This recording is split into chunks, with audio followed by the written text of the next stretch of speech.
Greetings, sword friends. Today let us review something light-hearted.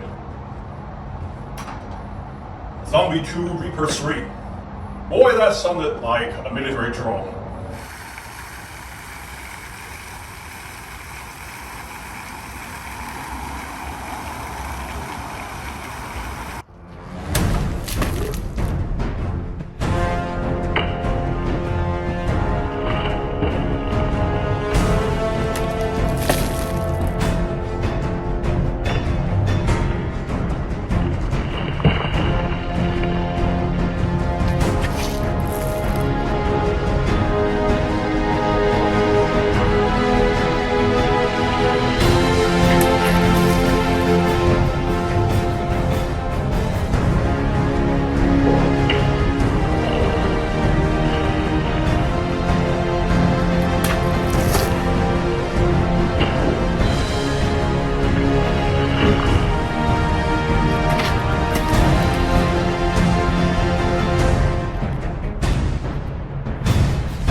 Zombie2 is a workshop based in the mountains of Montana, US, that have been designing and manufacturing bladed weapons loosely based on historical examples and having a unique combination of fantasy and post-apocalyptical flair since the early 2000s. The formation of the company was a result of the overconsumption of beer by two individuals working in the film industry creating stage props. The name itself, Zombie Tools, there's so much cringe. You should see the face of the courier when he saw the name Zombie Tools on the sender's address. In the pit of doom. Sorry, the pit of doom? Really? The founder of Zombie Tools admitted that they didn't like the zombie apocalyptical scene that much, but it was a relatively popular genre, especially in the early 2010s, even though recently the popularity of this genre has waned a little bit, cooled down, so to speak. Sales have gone through the roof based on the quality of the products they provide. Sorry for the audio quality. Many planes, private jets, on a sunny day in Vancouver. So they have dozens of different models that draw very loose inspiration from historical weapons around the world. Some are based on ancient European weapons like the Zephyrs. Others are more or less based on migration era European swords and some Asian swords as well. This particular example is inspired by Japanese nagamaki, which is a type of polearm and sword hybrid originated in the 1300s in Japan, perhaps based on the Chinese zhenmai, or the horse slaying sabers. And the unique trait is that this kind of weapon has a handle or grip roughly equal the length of the blade. So this makes it a very maneuverable weapon, yet having significant heft that you can use on foot as an anti-cavalry weapon. Nagamaki itself means long wrap, and if you look at the wrapping on this handle, you can see that's indeed the case. Although the silhouette of the Reaper 3 only vaguely resembles historical Nagamakis, perhaps a little bit too short, and having this unique S-shaped curve. Based on my observation, the width of the blade is wider than Nagamakis.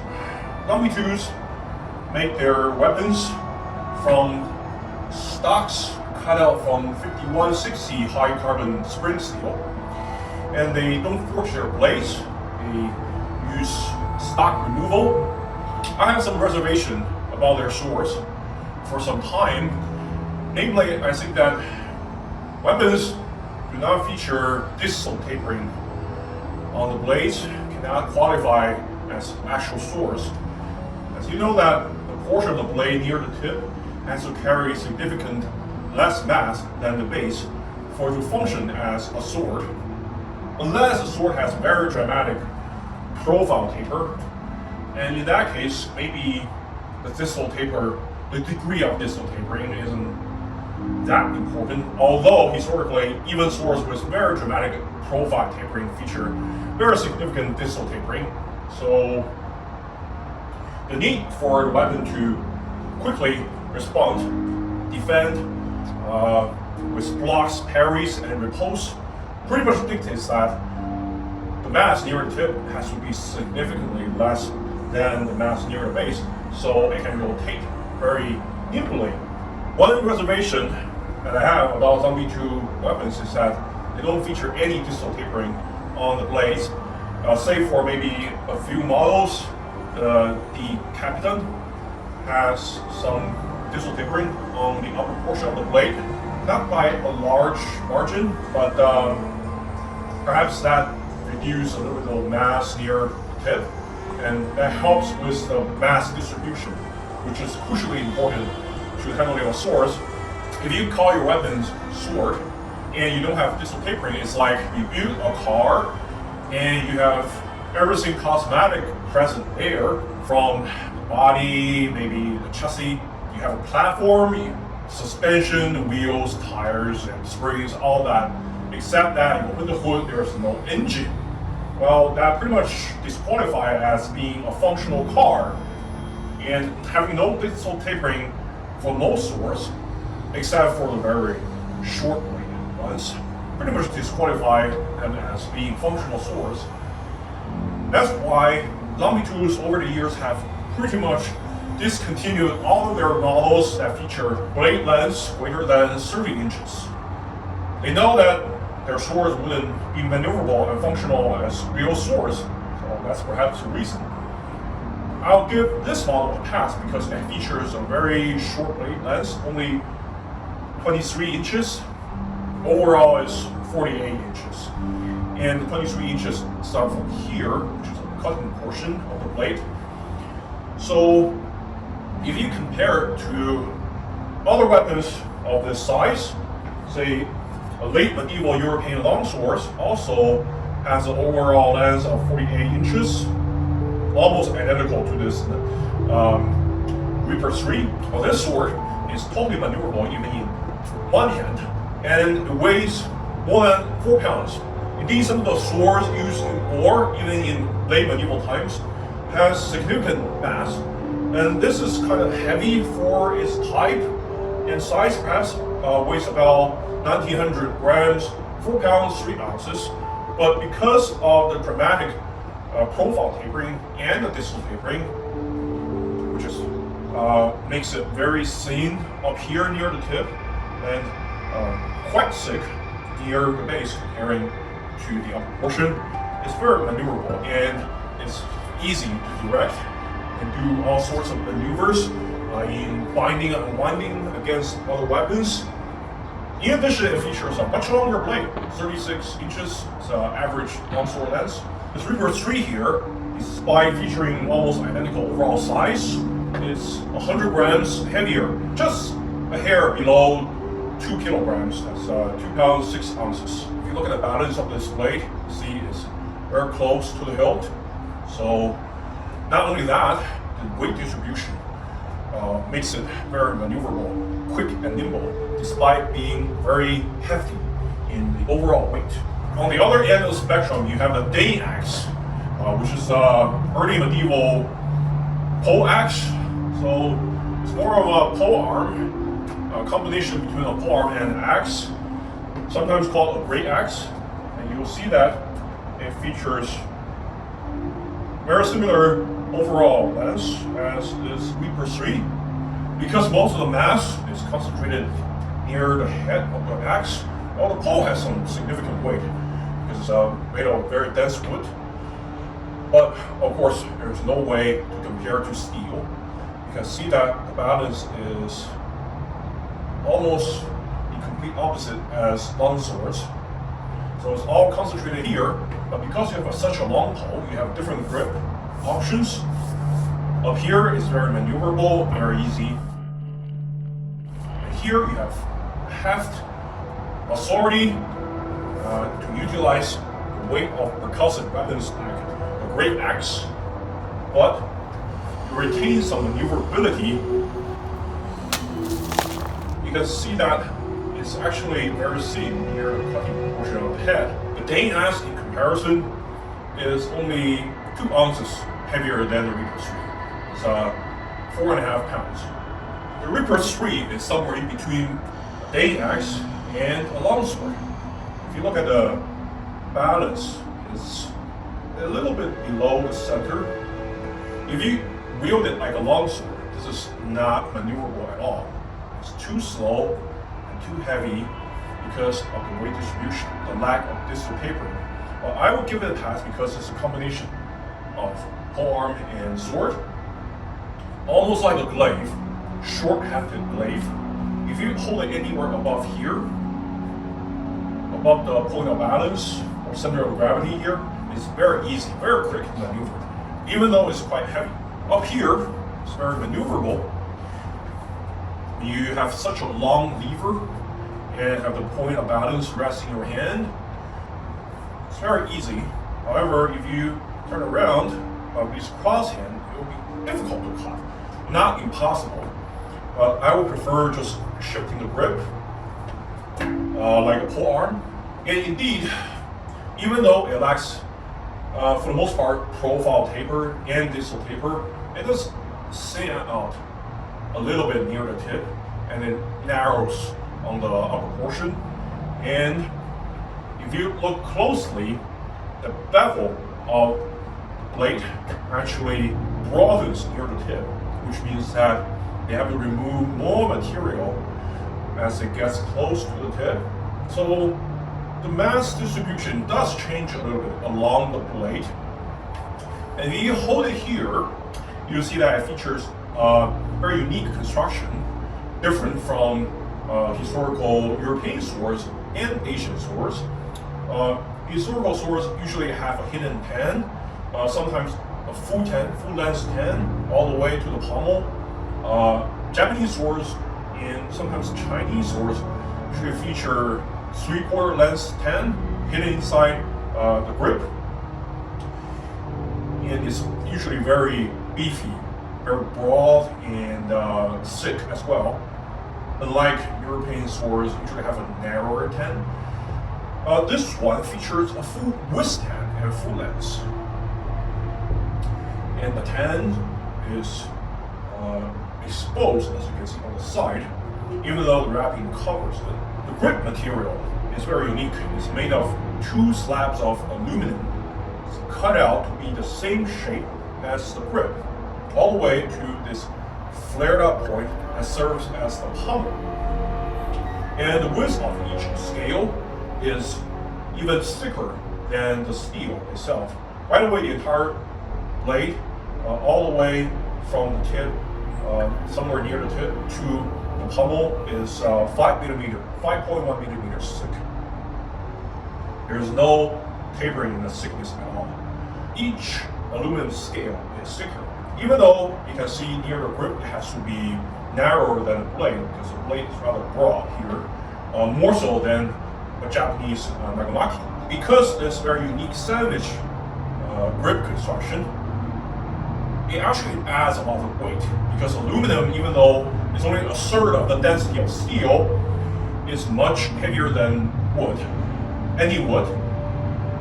So there's very significant mass in the hilt, and you have this flared portion that serves as a pommel. And pretty much if you hold it here, this portion has greater mass than the base of the blade. So it feels a little bit like a blade that gradually thins and narrows out. It has that effect on the mass distribution. It feels kind of maneuverable because of this. Perhaps akin to Japanese swords, even though it's heavier. And like I said, the 5.1 millimeter thickness is actually quite appropriate for Japanese swords near the upper portion, because the steel quality in Japan is quite poor. They have to make it rather thick up here. Because they have a full grind of bevel from a third of the blade width, you can still have a very long bevel that ensures that it's not overly thick near the cutting portion. And you see that near the base, it flares up in width, and the bevel shortens. It's only a third of the width down here. So indeed, there is some change, very subtle change in the mass distribution. Katanas, by the way, usually have 6 to 7 millimeters thickness near the base. So they do have better weight distribution. Also, they have a profile distal taper. So altogether, it makes a lot more maneuverable than this Reaper 3. If you just imagine it has a short grip, but it doesn't. It has a very long grip instead. So this makes it very maneuverable, even feels quite light if you choke it all the way up here to the hand stop.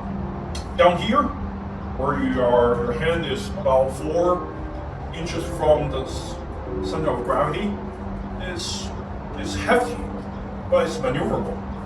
it actually feels pretty good. It has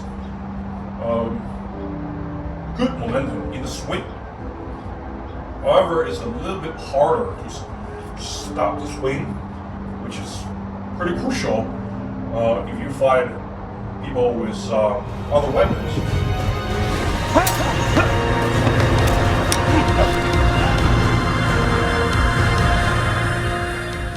And this goes along with the post-apocalyptical scene, which I'm not a fan of the zombie genre, but what makes shows like Walking Dead so popular is perhaps the dynamics between the survivors in the post-apocalyptical setting, the possibility of encountering and interact with other human survivors, which I thoroughly appreciate. If you encounter other opponents wielding a proper sword, proper length and weight distribution, you're going to have a lot of trouble. For example, if you encounter opponents with a very long saber, like the Japanese Modachi or the Chinese Miaodao, well, you're in a world of hurt. You see, even though this blade is much longer than the Reaper 3, just the blade length, you can see the proportion here. Well, it's not exactly doubles, but it's close. 40-inch blade. And it's only 3/4 of the weight of the Reaper 3. You see, it also features a very long handle, so leverage is on the user side, very maneuverable. Extremely quick, but decisive because if you encounter an opponent, semi-confident wielding a sword like this, or the late medieval European longswords, which is quite nimble and quick in all the cut and thrusts. And the opponent knows how to use the space around him to use the footwork to maximum the advantage of reach. Well, it's very bad news for the operator of the Reaper 3, as there's almost zero chance for you, and you have to think of the reach as not just the point of the tip, but the entire blade. So you have to think it as coverage of the surface. Not to mention, it's so much quicker than the Reaper 3, a lot superior in the energy efficiency as well. You're basically doomed. However, we have to consider that, especially in modern settings or post-apocalyptical scene, reach is not everything.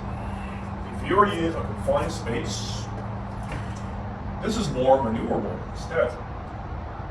Because of the blade length, it could be a hindrance to the user. The Nodashi or the Miaodao have great trouble being operated indoors. This one, you have options.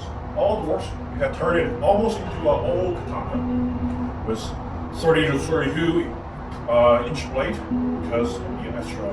You're not going to cut with base of the blade anyway, so you can just think of this as the base of the old katana. The reach is manageable, but this way, the way you grip it makes it a little bit harder, slower to deflect and parry. But still, since you can change grips easily on the go, it's not a problem. Indoors, this will be much more maneuverable. So I like options, for sure. You can't just think of fights happening in an open space. Now, if you encounter opponents, raiders, bandits, all sorts of villains threatening you with conventional weapons like knives, baseball bats, golf clubs, all sorts of improvised weapons, this puts you at a significant advantage because of the lethality and the options, versatility of this weapon. Even though given its weight, I wouldn't say it's a useful tool for survival. If you go camping with this, and don't get me wrong, it's plenty sharp, and you can get some tasks done with this one. Maybe chopping down some saplings, clear out some undergrowth. It's not great because it's very energy inefficient given the weight. 4 pounds, 6 ounces. You can achieve the same thing with tool weighs only a quarter of this. And it's a little bit difficult to carry as well. See, they give you a free scabbard or sheath of swords made of cat eye dags. The fit is alright, there's some rattling, and retention is fine. I actually hate this look because it doesn't conform to the silhouette of the blade, but having something free is nice. You can make your own leather sheaths, of course, or you can purchase one from Sunny Tools, a very basic, simple one, with a logo on it for $60 or $75. If you look at the fit and finish on the blade surface, there's some rippling from stock removal going through the grinding wheel and being sanded smooth, of course, because this always human factor in crafting. It doesn't matter if it's forged or milled and then stock removed. And this specimen here is actually 4 ounces lighter than the official specified weight of the Reaper 3. So you see the handmade factor in this. On the surface of the blade is relatively smooth, not a lot of rippling. Run down the blade, you don't feel it at all. And the bevel is ground to be very smooth, which is nice. It's conducive to easy cutting. Like I said, the depth of the bevel broadens near the tip, which is a very scientific way to distribute weight. And there's a secondary bevel near the end, but this is unavoidable because the blade has this kind of rusted post-apocalyptical finish. It's actually not a paint job, but it's some kind of chemical process that make the blade rust in a certain controlled way. So it kicks this post-apocalyptical appeal, but it also protects the blade, so you don't have to oil the blade and clean it every time you cut with it. Even though that's still a good habit because there's this secondary bevel that actually exposes the steel underneath. And it's ground to be very smooth.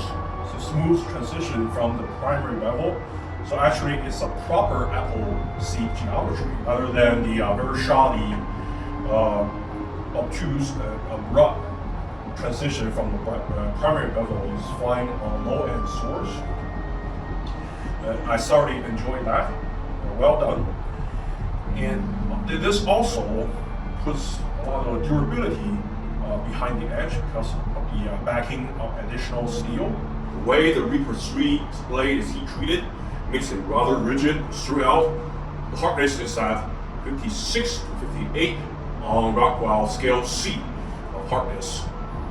So you can see it doesn't flex much in the blade because of the thickness, especially near the top portion. But also it's spring tempering, which makes it quite efficient at this part near the top.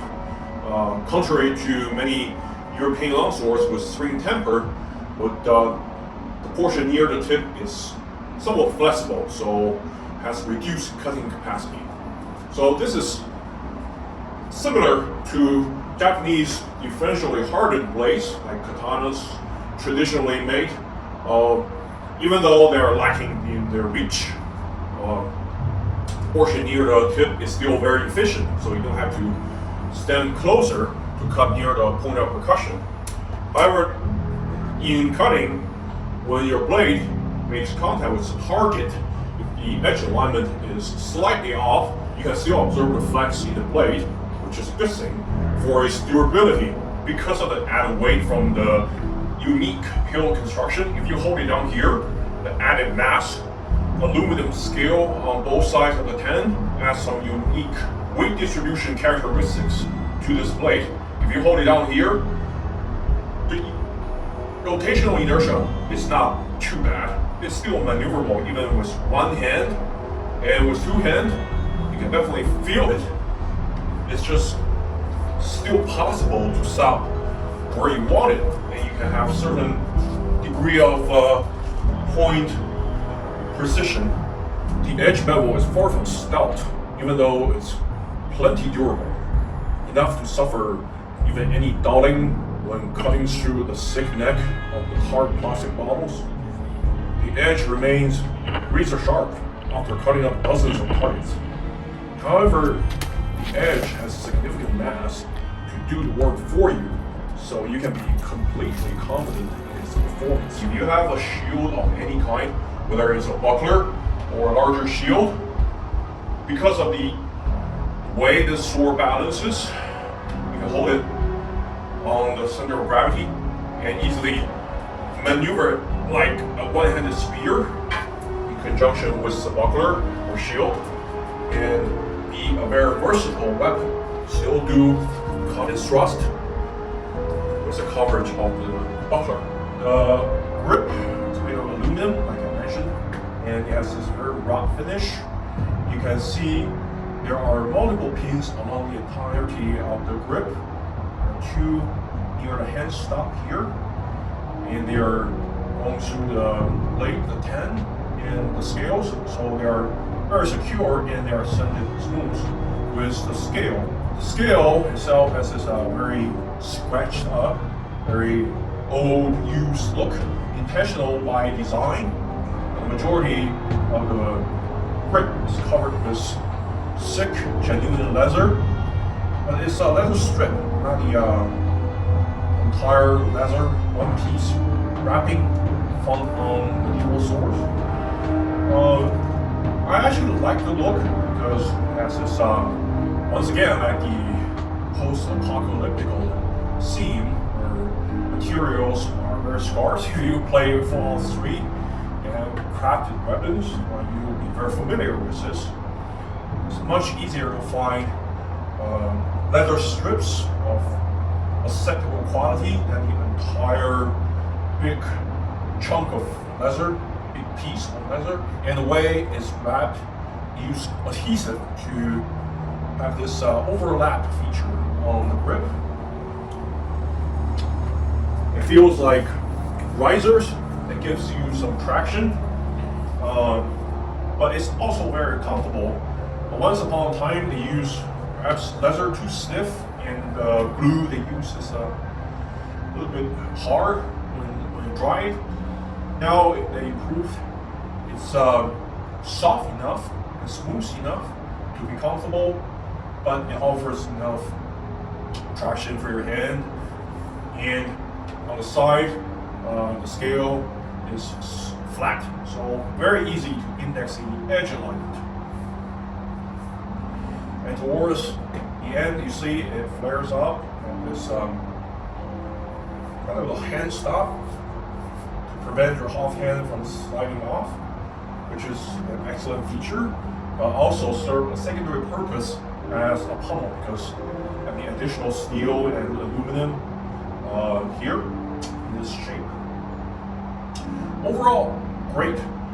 If I have to criticize that, well, I say that other than the lack of distal tapering, which is really optional to this design, I would like to see maybe a little bit more hand protection here.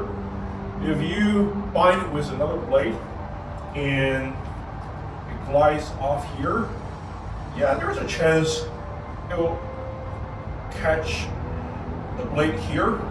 But it's unlikely it will completely get caught. Likely it will just slide off and glide into your hand, cut your fingers off, and you're truly doomed. You know, post-apocalyptical scenario. Even if you somehow survive the encounter, you're completely useless, crippled, unable to do any task. So that's perhaps a drawback. But I have to say, more likely you encounter people with knives and machete, maybe clubs, so that's not a big issue. For most people without firearms, or situations where firearms are not viable, you'll be at an advantage using the Reaper 3. Also, this blade is very maneuverable in multiple grips. There's choke down there. Add a little bit more authority, sacrificing the maneuverability for reach and cutting authority. Perhaps usable in some situations to chop down some saplings, perhaps. Not so much in fighting. But even reverse grips is very viable. In cutting, I find this to rotate with my core. It's very doable and actually a joy to pull off as well. And also the reverse grip makes uppercut very easy. You have to change your grip. More likely, you do a rotation and shift side. This side you can use it as a short spear. The tip is not entirely aligned with the direction of the thrust, but still it's very doable if you have a curve in the thrust, in test hunting. This kind of thrust can go through targets without much resistance. I don't feel anything at all, really. So overall, a great weapon. Good fit and finish. Given its unique scene, I would be very interested in trying other 1v2 models. Even though most of them are very short-bladed, so they're geared towards knives and perhaps machetes, choppers. They are heavier than they have to be, but on the other hand, they are more durable. People have been putting their blades through hell to test their durability. Indeed, in edge contact, parrying, they do suffer minimal damage to the edge compared to other weapons.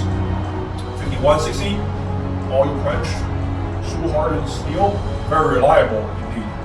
The Reaper 3, especially this specimen here alone, which is lighter than its official specified weight, I'll give it 8 or 9 out of 10. I also purchased this at annual sales event, 10% off, which makes it even more affordable. For a weapon made in the US that has unique design and good quality control, well, you really can't do any better with the price tag. There you go, LP2, Reaper 3,